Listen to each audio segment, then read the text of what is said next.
News channel पर जो भी वक्ता ने आपका कहा हार्दिक वो स्वागत है। और आज हमें रामलीला मैदान, इस शख्सियत को जो आप देख रहे हैं नाम के मोहताज नहीं है। इन्होंने 1 साल 3 महीने गाजीपुर बॉर्डर पे अनशन पार्टी लेके सरकार को झुकाने का काम किया। हमारे बीच में किशन पाल जी, आपका नेशन न्यूज इंडिया चैनल में आपका हार्दिक स्वागत है। बहुत धन्यवाद आपके सभी दर्शकों का और आपका जो हमारा किसान आंदोलन कवर करने आए इन सभी मीडिया चैनलों को बहुत बहुत धन्यवाद। किशन पाल जी, चुनाव आता है और किसानों को एक चुलबुली मस्ती है कि सरकार से हम कुछ मांगने चलें। क्या उस समय सरकार ने आपको लिखित में दिया था कि और अपने कानून वापस लिए थे, फिर आप रामलीला मैदान पहुंचे? देखो, इस देश के अंदर, हमारे देश के अंदर ऐसा कौन सी साल जाती है जिसमें चुनाव नहीं होता? हर साल चुनाव होता है। कहीं चुनाव प्रधानी का, कहीं पार्षदी का, कहीं एमपी का, कहीं एमएलए का, कहीं चेयरमैन का, कहीं किसी चीज़ का चुनाव तो चलते रहते हैं। लेकिन जो समस्याएं हैं वो बड़ी हैं, कम नहीं हुई हैं। प्रधानमंत्री जी मोदी जी जब से बने हैं और मोदी जी ने जो किसानों के और देश के नौजवानों के साथ जो वादा किया था वो विश्वासघात किया है।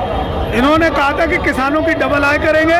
डबल आय की जगह हमारी हर क्षेत्र में आप जाओगे, खाद यूरिया चुरा ली। गांव में किसान को किसी भी चीज़ का कोई सही उपजाऊ जो मूल्य नहीं मिल रहा है।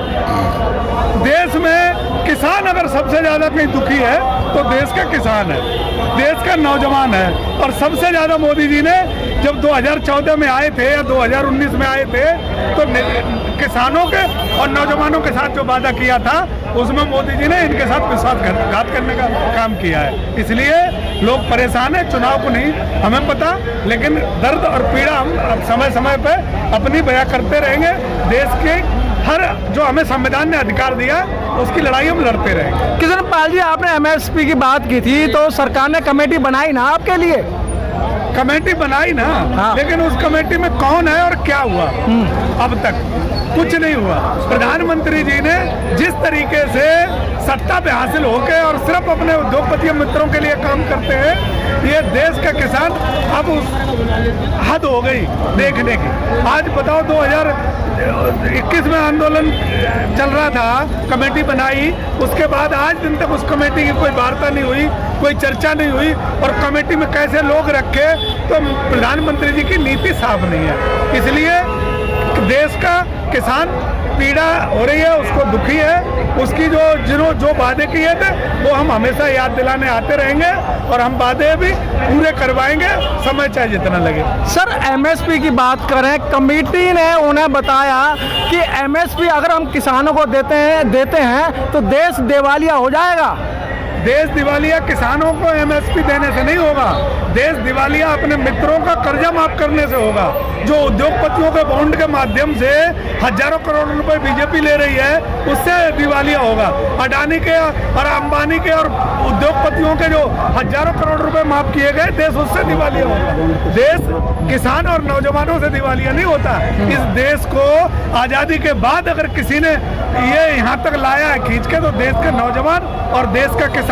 हमारा देश कृषि प्रधान देश है। जब जब किसान को कुछ मिला है तो किसान ने वो डबल करके देश को लौटाया है। कभी किसान ने नुकसान देश को नहीं होने दिया है। किशन पाल जी, आपकी मोदी जी से झगड़ा है या मतलब जो व्यापारी हैं उनसे झगड़ा है? व्यापारी तो व्यापार करेंगे ना सर। मोदी जी को व्यापारी चला रहे हैं। प्रधानमंत्री जी को देश के किसानों ने भी वोट दिया था, लेकिन ये नहीं पता था कि प्रधानमंत्री जी को व्यापारी चलाएंगे, देश के उद्योगपति चलाएंगे। हजारों अरबों करोड़ रुपए लेके देश से बाहर भाग गए। प्रधानमंत्री जी उनका जिक्र नहीं करते, दूसरे देशों में जाके उनके साथ फोटो खिंचवाते हैं, उनको बचाते हैं और उनसे परहेज भी करते हैं। और देश के किसान जब बात करता है तो कहते हैं देश दिवालिया हो जाएगा। प्रधानमंत्री जी की नीयत ठीक नहीं है। देश में सिर्फ जीतना चाहते हैं वो, और देश के किसानों को दुख देना चाहते हैं। किसान समझ गया है, गरीब को मुंह से जो निवाला है वो भी छीनना चाहते हैं। लेकिन अब गरीब और किसान समझ गया है। जो थोड़ी बहुत कसर बची थी वो गांव में गैया और जो बारिश और ओलावृष्टि है उसने किसान को बर्बाद कर दिया। सरकार कभी किसान की पीड़ा कोई नहीं सुनती है। इसलिए किसान अपना देश को ऐसे समय समय पे इनको जगाता रहेगा। नेताजी, आप देख रहे हैं ना, मोदी जी की विदेशों में प्रशंसा हो रही है और जो वहाँ के जो लोग हैं, वहाँ के नेता उनके पैर छू रहे हैं। अब मुझे पता नहीं है कि आपको प्रशंसा कहाँ दिख रही है। देश का नौजवान दुखी है, देश का किसान दुखी है, देश की सेनाएं दुखी हैं, देश का यहाँ बहुत बड़ा तबका है वो दुखी है, देश के बुजुर्गों के जो उनकी वृद्धा पेंशन मिलती थी या उनको गाड़ी में जाने का जो सुविधाएं थी वो सब खत्म कर दी। अब बाहर डंका बज रहा है, कौन बजा रहा है ये भैया आपको पता होगा, देश में किसी को पता नहीं, और खास तौर से देश के नौजवान और किसान को तो बिल्कुल पता नहीं। आप न्यूज चैनल वालों को डंका बजता दिखाई देता होगा, आपका मुबारक हो।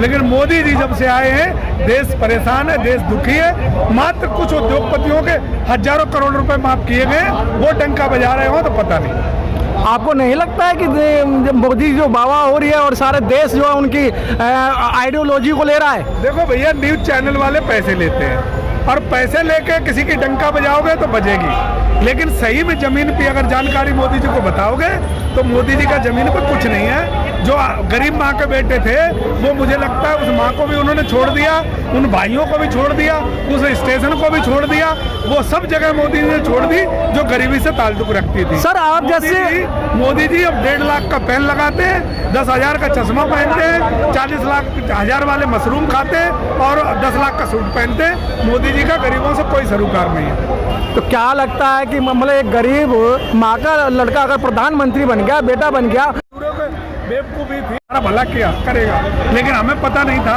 किसी भी देश के नौजवान को पता नहीं था कि ये गरीब माँ का बेटा कब अमीरों की गोद में बैठ गया और कब अमीरों के हाथ बिक गया। इसकी पीड़ा देश को है और देश का किसान और देश का नौजवान वो दुखी है, वो कहीं ना कहीं पीड़ा हो रही है, वो अपना